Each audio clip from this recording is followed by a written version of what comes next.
1 Samuel pasal 13 ayat 1 sampai 22. Ketidaktaatan Saul waktu orang Filistin datang menyerang.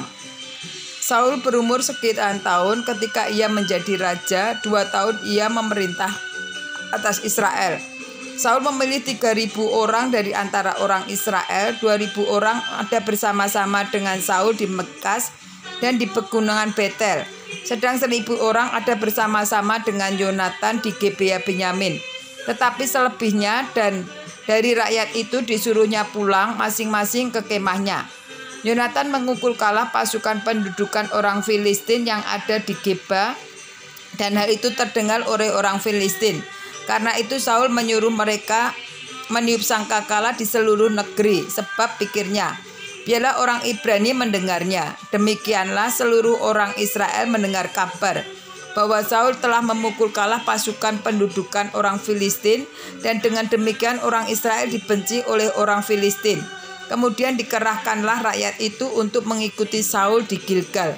Adapun orang Filistin telah berkumpul untuk perang melawan orang Israel dengan 3.000 kereta, 6.000 orang pasukan berkuda, dan pasukan berjalan kaki sebanyak pasir di tepi laut.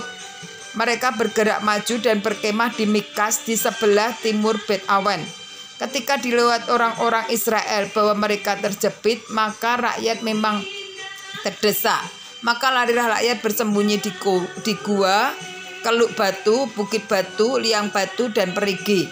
Malah ada orang Ibrani yang menyeberangi arungan sungai Yordan menuju tanah Gad dan Gilead. Sedang Saul masih di Gilgal dan seluruh rakyat mengikutinya dengan gemetar. Ia menunggu jauh 7 hari lamanya sampai waktu yang ditentukan Samuel. Tetapi ketika Samuel tidak datang ke Gilgal, mulailah rakyat itu berserak-serak meninggalkan dia. Sebab itu Saul berkata, bawalah kepadaku korban bakaran dan korban keselamatan itu. Lalu ia mempersembahkan korban bakaran. Baru saja ia habis mempersembahkan korban bakaran, maka tampaklah Samuel datang. Saul pergi menyongsongnya untuk memberi salam kepadanya. Tetapi kata Samuel, apa yang telah kau perbuat? Jawab Saul, karena aku melihat rakyat itu berserak-serak meninggalkan aku, dan engkau tidak datang pada waktu yang telah ditentukan. Padahal orang Filistin telah berkumpul di Mikmas.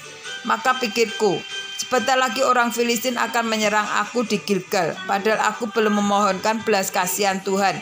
Sebab itu aku memberanikan diri lalu mempersembahkan korban bakaran. Kata Samuel kepada Saul, perbuatanmu itu bodoh.